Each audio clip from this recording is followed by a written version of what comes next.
நம்ம பசங்க படிச்சதை மறந்து போயிடுறாங்களா, கான்சென்ட்ரேஷன் இல்லையா, அதை எப்படி ஈஸியா இன்க்ரீஸ் பண்றதுன்னு சொல்றேன். அதை தெரிஞ்சுக்கிறதுக்கு முன்னாடி இன்னும் நம்ம சேனலை ஃபாலோ பண்ணாம இருந்தாங்கன்னா ஃபாலோ பண்ணிட்டு பாருங்க.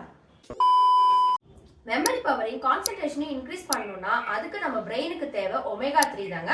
அதனால தான் இன்னைக்கு நம்ம ஃபிளாக்ஸ் சீட் எடுத்துக்கோம். ஏன்னா ஃபிளாக்ஸ் சீட்ல தான் அதிகமான omega-3 இருக்கு. 100 கிராம்ஸ் ஃபிளாக்ஸ் சீடை வந்து இப்போ நம்ம ரோஸ்ட் பண்றோம்.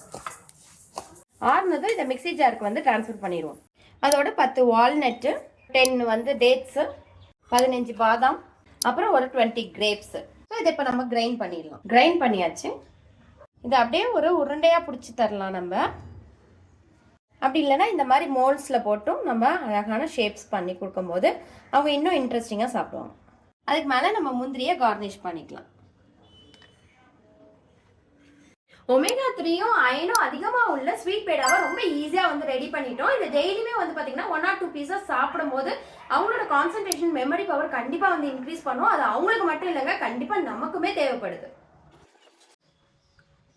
டேஸ்ட்டும் சூப்பராக இருக்கும். பசங்க கண்டிப்பாக விரும்பி சாப்பிடுவாங்க. இந்த ஹெல்த்தி ஸ்நாக்ஸை கண்டிப்பாக உங்கள் பசங்களுக்கு கொடுத்துட்டு உங்கள் ஃபேமிலி அண்ட் ஃப்ரெண்ட்ஸ்க்கும் ஷேர் பண்ணிவிடுங்க.